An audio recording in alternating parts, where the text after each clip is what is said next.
Hey, Melissa, the social media site Discord has officially banned the server WallStreetBets. I want to read a statement that we just got from a company spokesperson at Discord.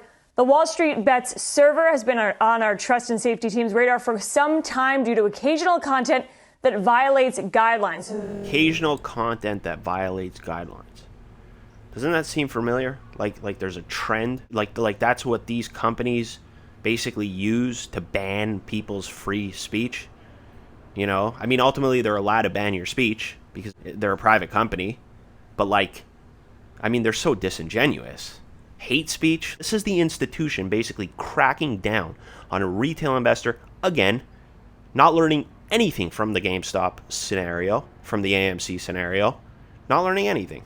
Just, instead of reaching out, understanding what these people are thinking, understanding that the retail investor got screwed for so long from the institutional investor and from Wall Street, instead of listening to what the retail investor has to say, instead of listening to Chamath and actually understanding what these people are saying, how they paid off their mortgages, how they're actually smart people who do their due diligence on these Reddit forums, they just stifle your speech.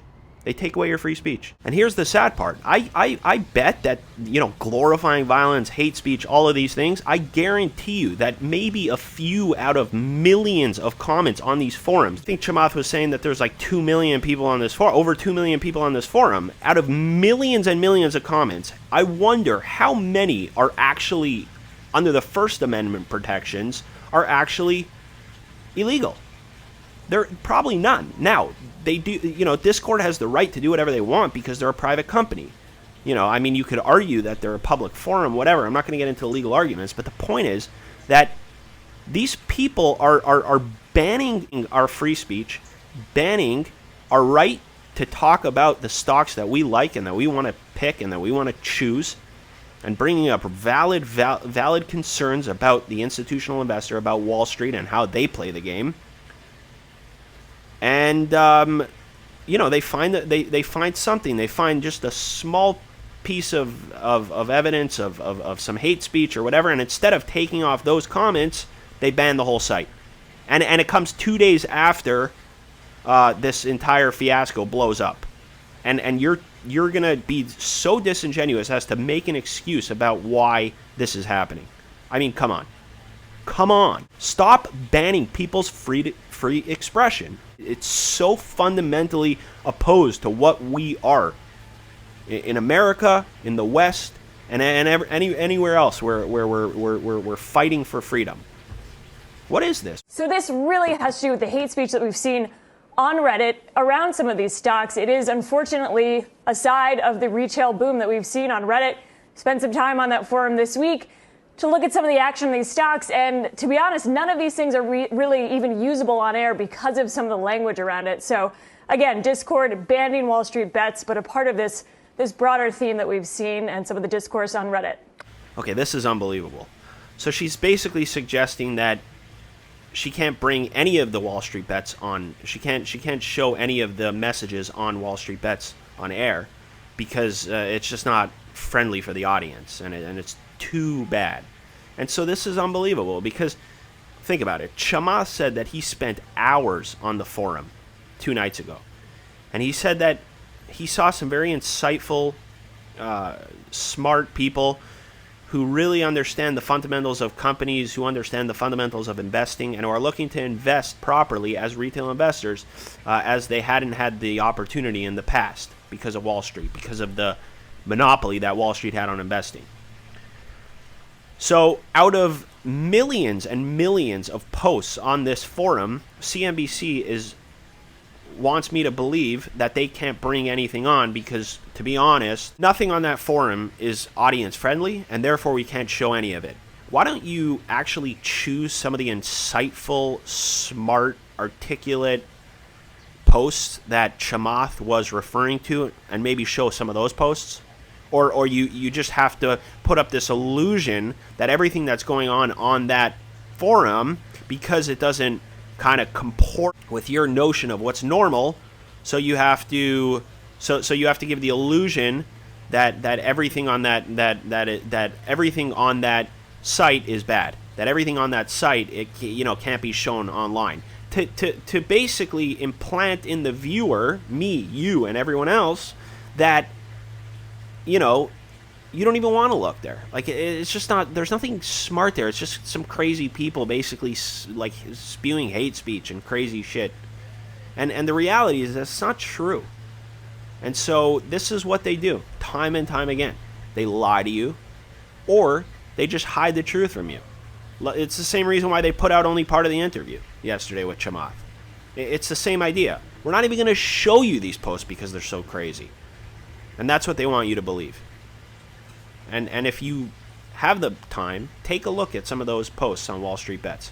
They're smart. They're not dumb. A lot of people. And by the way, if you're investing out of resentment, you're voting with your dollars. If you're investing because you're resentful and that's why you're going to pump up GameStop, it's your right to do that. And institutional investors have been doing that with idea dinners forever. And it's their right, and it's your right. And now, when the tables have turned, all of a sudden they're crying like little babies in the corner. And it's sad for them. And it's sad because it shows who they really are. They're children. And you have to wonder whether or not the reach of WallStreetBets is curtailed whatsoever now that it is banned on this particular app. Dan, what do you think about this? Because what we saw play out in the market today could be this Reddit rebellion having ripple effects. I'm not saying that GameStop up a gazillion percent is causing the market sell-off, but the impact of that, the impact on short sellers covering and having to liquidate longs or liquidating longs to meet margin calls, all of that have ripple effects on the broader market. Please tell me it has ripple effects, just so that we can justify what we're doing now by squashing the retail investor, by making us seem like we're crazy, by making people look at us like we're just a bunch of idiots. Please. But what about the broader implications on the entire market? How a short squeeze in GameStop, which, by the way, short squeezes have been happening for years, specifically by institutional investors, killing the retail investor, metaphorically, obviously. Yeah, but the broader implications, like trillions of dollars in the market, like the entire market's going to crash from this. Like, come on. I mean, it may, but like if you look at the market caps of these companies, I just don't think it's that significant. I suspect that these shorts are concentrated among some very specific capital pools. So your question is like, if a hedge fund gets taken out, then what does that mean for the fund of funds and the high net worth people in there, and they got their money that's gone? You know, yes, but this happens all the time. Exactly, this happens all the time, and it's always the other way around. It's always the retail investor getting screwed. You know, I read through my comments on the video that I posted yesterday, and I saw that people were very hurt by what has happened over the last couple years, by how they got screwed. Okay, but what are they going to do? They're going to shout in their closet? They can't do anything. They can't go anywhere. Instead, these people have the bully pulpit. And they start screaming and crying. Wah, let's do something. So let's call Discord and tell them, my friend, the CEO, to ban this thing. And what do you mean? How are we going to ban it? It's free speech, whatever. It's even if it's a private company. Why do we want to be the people that ban it? Yeah, but this hate speech thing, you know? Like, it's not legal, but, like, it's hate speech. Like, so basically we can ban anything on hate speech. And that's what's happening. And it's happening on a broad range of subjects. And it's freaking the fuck out of me. And I hope it's freaking you out, because it's a scary, scary trend, people. It really is. And now it's with your money. And what are they going to do? They're going to ban Robinhood? Like, what are they going to do? These people are unpredictable.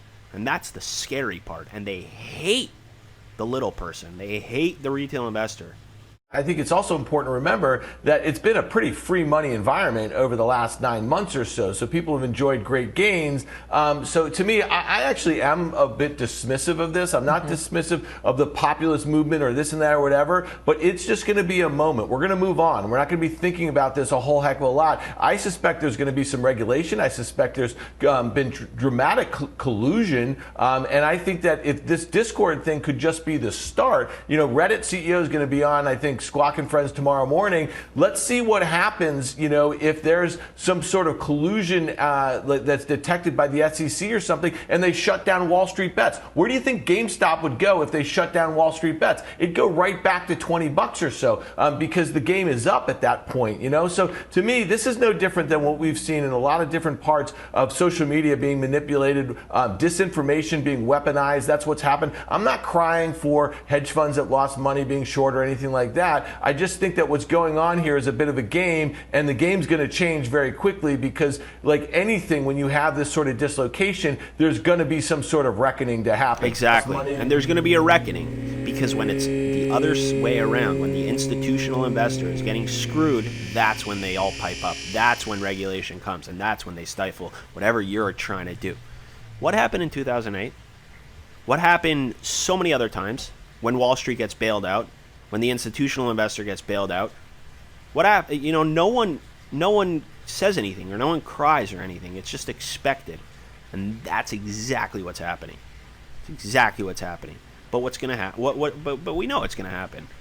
They're going to regulate you, and they're going to, and this is just the beginning. Discord, taking Wall Street Bets off its platform is just the beginning. Yeah, that's just my take. No, I think it's a very good take, Brian. I rarely call you Brian. BK, I didn't get a chance to speak to you yesterday about this whole thing, but one point when we were talking to Tom Lee that I asked him about is, from the standpoint of the individual investor, they feel like Wall Street and the professional trader has looked down upon them for many, many years, and in many, many sort of investment cases. One would have been Bitcoin, for instance. They were adamant about Bitcoin. They stuck with Bitcoin, and here we are with institutional investors finally picking up Bitcoin. They were like that with Tesla. They believed in the long-term growth story of Tesla, and here they are. They're like, you know what? Wall Street doesn't always get it right, so why can't we make money too? I agree. Why can't they make money too? I mean, there's no reason. I mean, think about Wall Street research. Why do I have to have a $100,000 or $1 million account just so I can have access to one of Wall Street's research products? Not even their analysts. If you have $1 million, good luck trying to talk to an analyst. You've got to have multiples of that to talk to an analyst. So why is the amount of money that you have the decider on whether or not you get access to information?